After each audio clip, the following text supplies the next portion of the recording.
Headlines this morning about a new study that says drinking diet soda could be dangerous to your health. The study links diet soda to a 61% higher risk of heart attacks and strokes for people that drink it daily. Dr. Richard Besser is here and get a little bit of a reality check because this is concerning for a lot of people. Should it be? Well, Robin, when I see a bad study out there, I usually say, let's not talk about it. But when it captures headlines, it's worth doing a reality check. And I have to say, this is one of the worst studies I've seen capturing headlines in a long time. It's bad because of the science, but it's also bad because of the behavior that it can induce and the fear that people have. Mm-hmm. I don't think people should change behavior based on this study. But this was presented at a major conference. You're talking about the American Heart Association and the Stroke Association. So when that is associated with that, That's right. Well, let me tell you what they did here. They followed 2,500 people over a long period of time, but there were only 8% of them, a couple hundred people, who drank diet sodas every day. They asked about diet soda intake at the beginning of the study, and then followed them for a decade and assumed that their behavior, the amount of soda they drank, didn't change.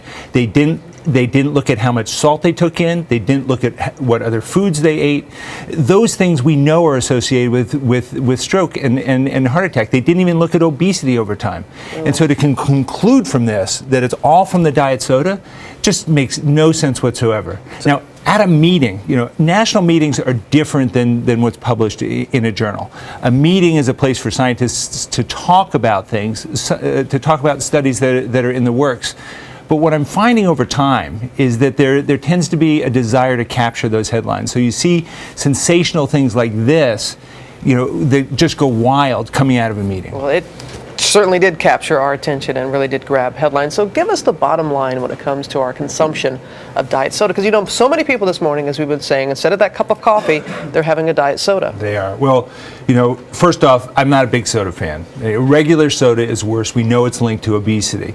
Diet soda is better than that because it doesn't give those calories. But if you're drinking a lot of diet soda, it's so sweet. You're going to crave that kind of sweet and develop, a love for those sweets. The subtle sweetness of a carrot or tomato really won't stand up to that really intense sweetness of a diet soda. So I think if you're going to do it, one a week, that's not a big deal. But it's not. One a week? Well, okay, maybe a little more than one a week. But you don't want to be having 5 or 6 in a day. Well, okay. Yeah. Try and move towards those unsweetened beverages. The plain water, carbonated water, unsweetened tea. You can add some lemon, some lime, jazz it up. I'd love to hear from people what their favorite unsweetened beverages are. And is there any difference, and George was asking about this because I didn't know there was a diet ginger ale. I'm going to try it. But if it's a cola, uncola, if it's a diet drink, is it all the same? Well, what you may find a difference with some of those is whether or not they've got a lot of caffeine. And the big caffeine jolt that you'll get from a lot of diet sodas, you won't get that with the diet ginger ale. So that's a benefit there. Okay, Rich, thanks. I like your ideas. People should kind of weigh in and let us know if they have a substitute for a diet soda that works. Send it to me on Twitter at Dr. Richard Besser. There he goes again. He's always looking to get that in. More followers. All right, Rich, thanks.